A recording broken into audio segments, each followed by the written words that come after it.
नमस्कार बच्चों, फिर से स्वागत है आपका ऑनलाइन क्लासेस में। प्यारे बच्चों, हम अध्याय 12 जो है वो पढ़ रहे थे। अध्याय 12 में शायद 2 पार्ट हमने कर लिए। आज का ये तीसरा पार्ट रहेगा और उसके बाद में एक पार्ट इसका और बनेगा। आपका ये अध्याय पूरा हो जाएगा। प्यारे बच्चों, जैसा कि रोज़ाना आपको बताया जाता है, आपकी परीक्षा के दिन जो है वो बहुत ही कम रहे हैं। आप लोग निरंतर जो है वो पढ़ाई करते रहें, लगातार अपनी पढ़ाई जो है वो करते रहें। प्यारे बच्चों, मार्च में आपकी परीक्षाएं होने वाली हैं, तो इसलिए समय का आप लोग सदुपयोग जो है वो करते रहें। प्यारे बच्चों, देखिए, अभी हम लोग पीछे वाले टॉपिक के अंदर जैव चिकित्सा जो आपके बायोटेक्नोलॉजी एंड इट्स एप्लीकेशन के अंदर हमने एग्रीकल्चर और जो मेडिकल लाइन है उन दोनों में इसके महत्वपूर्ण उपयोग जो है उनकी बातें कर ली थी।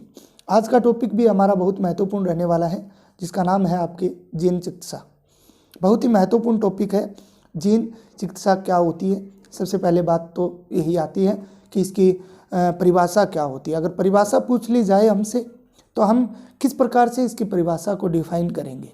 प्यारे बच्चों, बिल्कुल सिंपल सी इसकी परिभाषा है कि किसी जीव के खराब जीन, मान लीजिए कोई जीव है, उस जीव के कोई जीन खराब हो चुकी है, तो उसको खराब जीन को वहाँ से हटाकर और उसके स्थान पर शुद्ध या स्वच्छ जीन का स्थानांतरण करना ही क्या कहलाता है? जीन चिकित्सा कहलाता है, या जीन उपचार कहलाता है, जीन ट्रीटमेंट कहलाता है। ओके, यहाँ तक क्लियर है बात? कोई समस्या नहीं है भाई। कोई जीव है, उसकी जीन खराब हो गई है, उसको हमें हटाना है, उसका उपचार करना है, उसका ट्रीटमेंट करना है। प्यारे बच्चों, तो उसको हटा देंगे वहाँ से और दूसरी स्वच्छ जीन जो उसके जैसा ही काम करने वाली होती है, उसको वहाँ पे क्या कर दिया जाएगा? लगा दिया जाएगा। तो उसे ही क्या बोला जाता है? आपके जीन चिकित्सा या जीन स्थानांतरण जो है वो बोला जाता है। यहाँ तक क्लियर है? इसके बाद में सबसे पहले जीन उपचार का जो प्रयोग है वो कब किया गया, किस में किया गया, उन सब की बात हम लोग करने वाले हैं। प्यारे बच्चों, जीन चिकित्सा की अगर बात करें तो सर्वप्रथम 1990 में इसका प्रयोग जो है वो किया गया था। कब? 1990 में। और एक 4 वर्षीय बालिका में किया गया था। ओनली 4 इयर्स गर्ल्स जो थी, 4 साल की एक बच्ची थी, उस बच्ची के अंदर इसका उपयोग किया गया था। लेकिन ऐसी क्या आवश्यकता पड़ी कि उस बच्ची में जीन स्थानांतरण किया गया? तो अब आप लोग समझना कि किस प्रकार से जीन चिकित्सा जो है वो होती है। उदाहरण सहित आपको पूर्ण रूप से उस 4 वर्षीय बालिका में क्या कमी हो गई थी, कौन सी जीन में दिक्कत आ गई थी, तो उस जीन को हटाकर वहाँ पे दूसरी जीन स्थानांतरित किया गया, जिससे उसको क्या फायदा मिला। प्यारे बच्चों, इस बालिका में एक जीन जो है वो उत्परिवर्तन के कारण परिवर्तित हो गई। बहुत अच्छे से पढ़ा है हमने। म्यूटेशन क्या होता है? जब किसी जीन में परिवर्तन हो जाने के कारण उसकी कार्य प्रणाली बदल जाती है, तो उसे हम लोग उत्परिवर्तन बोलते हैं। ठीक है, इसके विभिन्न कारण वगैरह वगैरह भी हमने पढ़े हैं। भौतिक कारकों द्वारा, रासायनिक कारकों द्वारा, जैविक कारकों द्वारा, किसी भी इन कारकों के माध्यम से वो जीन परिवर्तित हो सकती है। हम लोग हीमोफीलिया रोग पढ़ते हैं, हम लोग सिकल सेल एनीमिया रोग पढ़ते हैं, हम लोग कलर ब्लाइंडनेस पढ़ते हैं, हम लोग इसके अलावा हीमोफीलिया बता दिया आपको, कलर ब्लाइंडनेस बता दिया, सिकल सेल एनीमिया बता दिया, एक हमने पढ़ा था फिनाइल कीटोन्यूरिया। ठीक है, ये कुछ एक आपके एनीमिया रोग और दिया था शायद। इस प्रकार से 4-5 रोग आपके जीन उत्परिवर्तन के हैं, जिनकी बात हम लोग 8वें चैप्टर के अंदर कर चुके हैं विस्तार से। ओके, 5वें में भी की थी हमने, और कुछ रोगों की बात हमने 8वें के अंदर भी की थी। तो प्यारे बच्चों, चलते हैं आगे। तो इस बालिका में एक जीन उत्परिवर्तित हो गई, और वो जीन क्या काम करती थी उसकी बात करते हैं। यह जीन एडिनोसिन डीएमिनेज एंजाइम का स्रावन करती थी। एक तो आपको ये एंजाइम पूर्णतया इसका नाम पता होना चाहिए, जिसे शॉर्ट में एडीए एंजाइम कहा जाता है। शॉर्ट में क्या कहा जाता है प्यारे बच्चों? एडीए एंजाइम जो है वो इसको कहा जाता है। तो आपको ये अच्छी तरह से पता होना चाहिए। तो इस 4 वर्षीय बालिका के अंदर जो जीन उत्परिवर्तित हुई, उसका कार्य पढ़ रहे हैं। वो एडिनोसिन डीएमिनेज एंजाइम का स्राव करती थी। यह एंजाइम प्रतिरक्षा तंत्र को सक्रिय बनाए रखती थी। इस एंजाइम का कार्य क्या होता था? प्रतिरक्षा तंत्र को सक्रिय बनाए रखना। तो कहने का मतलब एक तरीके से ये अवरुद्ध हो गई, तो अब उस बालिका का प्रतिरक्षा तंत्र अपने सही तरीके से काम नहीं करेगा। और आपको पता है बिना प्रतिरक्षा तंत्र कुछ है ही नहीं। आगे चलते हैं। यह एंजाइम प्रतिरक्षा तंत्र को सक्रिय बनाता है। इस जीन में उत्परिवर्तन के कारण एडीए एंजाइम का उत्पादन कम हो जाता है, जिसके कारण प्रतिरक्षा तंत्र कम सक्रिय हो जाता है। इस रोग के उपचार के लिए जीन चिकित्सा तकनीक अपनाई गई। इस रोग के उपचार के लिए कि उस बच्चे का जो इम्यून सिस्टम था, प्रतिरक्षा तंत्र था, वो कमज़ोर हो गया। अब उसको ठीक करने के लिए ये जीन चिकित्सा जो है वो तकनीक अपनाई गई। प्यारे बच्चों, क्या किया गया उसकी बात हम लोग करते हैं विस्तार से कि इस तकनीक में रोगी बालिका के लसिकाणु शरीर से बाहर निकालकर लसिकाणु लिम्फोसाइट, आपने WBC पढ़ी है, व्हाइट ब्लड कार्पल्स, श्वेत रुधिर कणिकाएं, दो प्रकार की लिम्फोसाइट होती हैं, एक बी लिम्फोसाइट, एक टी लिम्फोसाइट। दोनों शरीर के प्रतिरक्षा तंत्र को बनाए रखने का काम करती हैं। ये 11वीं क्लास की बातें हैं जो आपको पता होनी चाहिए। तो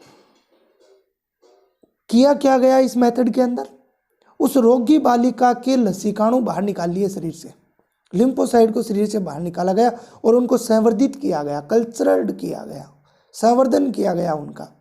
एवं संवर्धित लसिकाणु कोशिका में किसी एक स्वस्थ व्यक्ति के ऐसे जीन स्थानांतरित कर दिए गए जो एडीए एंजाइम का उत्पादन करते हैं। बस महत्वपूर्ण बात यह है कि उस रोगी बालिका के लसिकाणु बाहर निकाले, संवर्धन किया, संवर्धन करके स्वस्थ व्यक्ति की स्वच्छ जीन निकालकर, कौन सी जीन? जो एडीए का निर्माण करती है, एडीए का उत्पादन करती है, तो इसको निकाला और लसिका कोशिका में जीन स्थानांतरण के बाद उन लसिका कोशिकाओं को किस में स्थानांतरित कर दिया? उस रोगी बालिका में स्थानांतरित कर दिया। और स्थानांतरित करने के बाद जहाँ पर ये जीन एडीए एंजाइम की पूर्ति करती है, अब ये जीन स्थानांतरित होने के बाद में उस बालिका में एडीए एंजाइम की पूर्ति करने लगी और उस बालिका में जो विकार था, कौन सा विकार? प्रतिरक्षा तंत्र के निष्क्रियता का जो विकार था, कम सक्रियता का जो विकार था, वो हट गया। समझ में आई बात? इसके बाद अगर हम लोग बात करें तो इस प्रकार से ये आपका पूरा हो जाता है। ठीक है, तो जीन चिकित्सा सीधा सा प्रश्न बनता है, जीन चिकित्सा से आप क्या समझते हैं, इसको समझाइए। तो प्यारे बच्चों, पूर्ण रूप से मैंने आपको एक एक बात इसकी क्लियर कर दी है। जितना आपके दे रखा है उतनी बातें हम लोग क्लियर कर चुके हैं। इसके बाद में आपके है नया टॉपिक आणविक निदान। इसकी भी हम लोग बात करेंगे आज के इस वीडियो के अंदर। फिर एक वीडियो और बनेगा, जैसा मैं आपको बता चुका हूँ पहले भी, एक वीडियो और बनेगा तो उसमें हम लोग पूरा कर लेंगे आणविक निदान। अब देखिए आणविक निदान क्या होगा, पहले तो निदान को समझो। डायग्नोसिस्ट, एक तो होता है ट्रीटमेंट, एक होता है डायग्नोसिस्ट। निदान और उपचार। निदान होता है किसी रोग को जानने के लिए जो पहले जानकारियां जुटाई जाती हैं। जैसे डॉक्टर के पास जाते हैं, डॉक्टर कहता है कि भाई क्या समस्या है, बुखार है, चक्कर आ रहे हैं, उल्टी, दस्त वगैरह वगैरह, वो हमें पूछता है, हम उसे बताते हैं। तो वो क्या कर रहा है? निदान कर रहा है।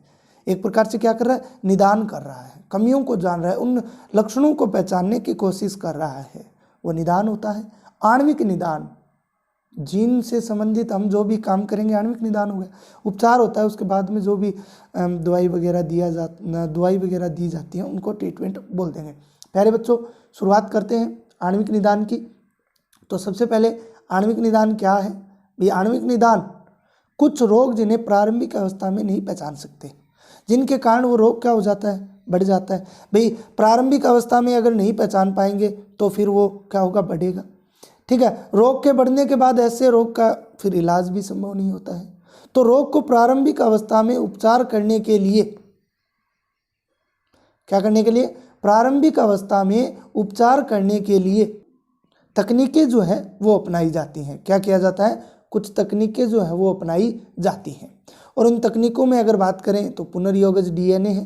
कौन है, पुनर्योगज डीएनए तकनीक है, पीसीआर तकनीक है, एलाइजा परीक्षण है। ठीक है ना। एलाइजा परीक्षण का तो आपको पूरा नाम भी याद होना चाहिए, फुल फॉर्म। मैं 8वें चैप्टर में विस्तार से बता चुका हूँ, बार बार बताने की आवश्यकता ना पड़े। क्या होता है अभी बताइए आप लोग, क्या होता क्या है। देखिए प्यारे बच्चों, एंजाइम लिंक्ड एंजाइम, इसका पूरा नाम की अगर बात करें, एंजाइम लिंक्ड इम्यूनोसार्बेट एसे, जो एड्स के निदान में काम आती है। आपको इस बात का पता होगा। ठीक है। वर्तमान में देखिए अगर बात करें तो एड्स के निदान के लिए पीसीआर भी बताने की आवश्यकता नहीं है प्यारे बच्चों।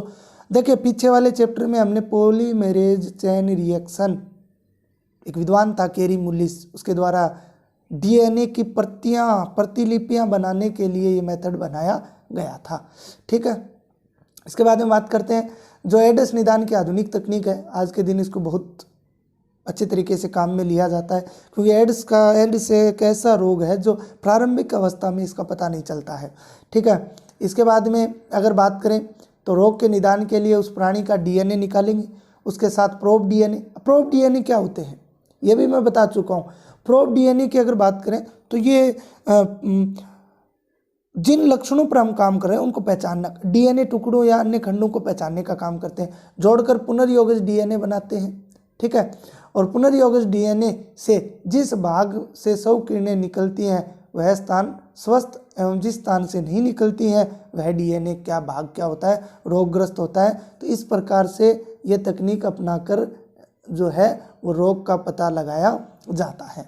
उन डीएनए खंडों के आधार पर हम रोग को क्या है आसानी से निदान कर लिया जाता है। वहाँ से उस डीएनए को हटाकर नया डीएनए डाल दिया जाता है, या जीन जो है वो निकाल कर नई जीन जो है वो डाल दी जाती है। तो प्यारे बच्चों, इस प्रकार से आज के इस वीडियो के अंदर हमने 2 टॉपिकों की बात की, जीन चिकित्सा और आणविक निदान। बहुत ही अच्छे टॉपिक हैं, दोनों सीधा सा ही प्रश्न बनता है, बीच में से तो कोई ज़्यादा महत्वपूर्ण प्रश्न नहीं बन रहे। तो एलाइसा का आपको पूर्ण नाम याद रखना है, पीसीआर का पूर्ण नाम आपको पता होना चाहिए। ठीक है। आगे वाला जो हमारा वीडियो रहेगा वो पारजीनी जंतु रहेगा, ट्रांसजेनिक, और इस चैप्टर का ये समझिए महत्वपूर्ण टॉपिक है, इम्पोर्टेंट टॉपिक है, ट्रांसजेनिक एनिमल्स, पारजीनी जंतु।